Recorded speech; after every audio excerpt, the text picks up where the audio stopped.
गोपालपुर के एक छोटे से गांव में रमेश अपनी बीवी और बेटे के साथ रहता है।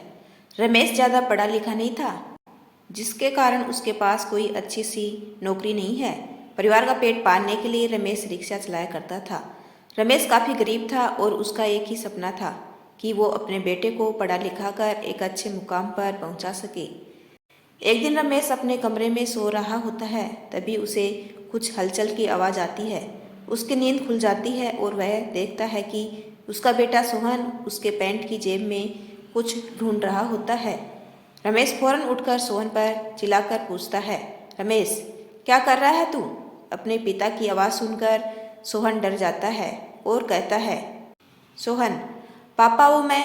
सोहन अपनी आंखें नीचे कर लेता है। रमेश, तू चोरी कर रहा था? अपने पापा को चिल्लाता देख सोहन रोने लगता है। रमेश, तेरी ऐसी कौन सी इच्छा है जो मैं पूरी नहीं कर पाया? ऐसे कौन से खर्चे हैं तेरे जिसकी वजह से अपने बाप के पैंट से पैसे निकालना पड़ा? मैं सुबह से शाम तक सिर्फ इसलिए मेहनत करता हूँ कि तुझे किसी अच्छे मुकाम पर पहुँचा सकूँ, और तू चोरी सीख रहा है? रमेश की ऊंची आवाज़ सुनकर उसकी बीबी सोनिया वहाँ आ पहुँची और कहती है, सोनिया, क्या हुआ जी, क्यों चिल्ला रहे हैं? रमेश, पूछ इस नालायक से, ये बताएगा। सोनिया, क्या हुआ सोहन, और तू रो क्यों रहा है? सोहन कुछ नहीं कहता, बस सिर नीचे किए रोता है। रमेश, ये अपने बाप की जेब साफ कर रहा था। सोनिया, नहीं जी, ऐसा नहीं हो सकता। अरे आपको कुछ गलतफहमी हुई है। रमेश, तो पूछ इससे क्या कर रहा था, और अगर पैसों की ज़रूरत थी तो मांग लेता। लड़का इतना बड़ा हो गया कि मांगने में शर्म आती है।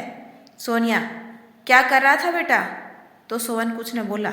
रमेश, देखा मुँह नहीं खुल रहा है इसका, रंगे हाथों पकड़ा गया है न।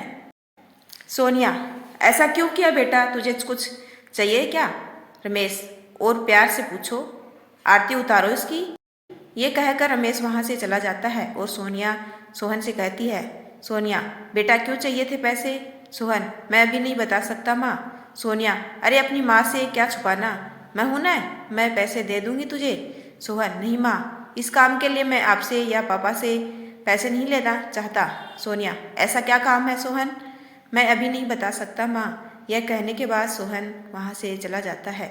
उसे रोकने के लिए उसकी माँ उसे आवाज़ लगाती है, पर सोहन नहीं रुकता। सोहन घर से निकल जाता है और चलते चलते सोच रहा होता है, क्या करूं? आखिर कहाँ से 500 रुपये का इंतजाम करूं? मेरे पास वक्त भी तो कम है।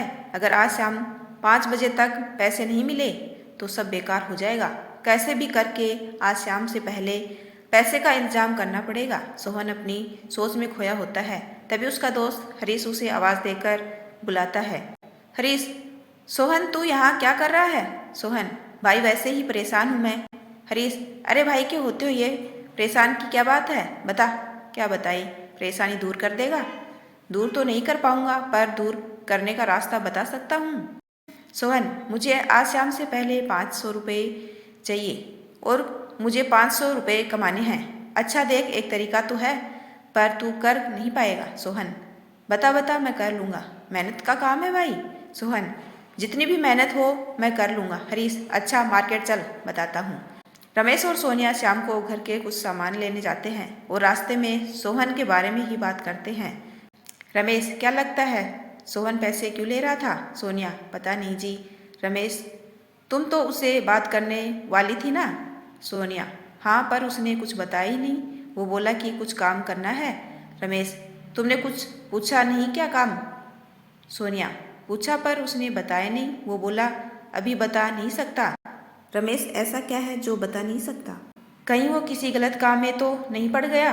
सोनिया, नहीं जी, मुझे अपने बेटे पर पूरा भरोसा है, किसी गलत काम में तो नहीं होगा वो। रमेश, हाँ, भरोसा तो मुझे भी है, पर ये दुनिया मासूम नहीं रही। हम गरीबों को ऐसे कामों में घुसा देती है जहाँ हम जाना नहीं चाहते हैं। सोनिया, नहीं जी, आप बेकार ही परेशान हो रहे हैं, ऐसा कुछ नहीं है। रमेश, भावुक, सही कहती हो, मैं भी बिना जाने उसके ऊपर चिल्ला रहा था। वो चोरी कर रहा था क्योंकि मैं उसकी इच्छाएं पूरी नहीं कर पा रहा था। सोनिया, ऐसा कुछ नहीं है जी, आप कुछ ज़्यादा ही सोचते हैं। वो दोनों आगे चलते हैं कि रमेश अचानक रुक जाता है। उसे देख सोनिया भी रुक जाती है और पूछती है, सोनिया, अरे क्या हुआ, क्यों रुक गए? रमेश, वो देखो। सोनिया देखती है तो चौंक जाती है, क्योंकि सोहन फैक्ट्री से भरे हुए बोरे ट्रक में चढ़ा रहा है। ये देखकर रमेश रोने लगता है और वह वहाँ से चला जाता है। सोनिया भी उसके पीछे चली जाती है। सोनिया, सोनिया रुकिए जी। रमेश भावुक, इससे अच्छा तो मैं उसे पैसे निकालने देता। सोनिया, जब वो घर आएगा तो उससे बात करेंगे ना। रमेश भावुक, क्या बात करेंगे? ये पूछेगी कि वह काम क्यों कर रहा है, क्योंकि उसका बाप उसकी ज़रूरत पूरी नहीं कर पाता। सोनिया, ऐसा नहीं है जी। सोनिया रमेश को समझाने की कोशिश करती है, वो एक नहीं सुनता। वह घर चले जाता है। रात का वक्त है। रमेश और सोनिया सोहन का इंतजार कर रहे होते हैं।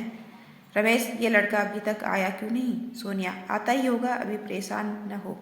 रमेश, अरे कैसे परेशान न हूँ, वो ये सब बातें कर ही रहे होते हैं। तभी सोहन वहाँ आ जाता है और जोर से कहता है, हैप्पी बर्थडे माँ और पापा। सोहन की आवाज़ सुनकर रमेश और सोनिया चौंक जाते हैं।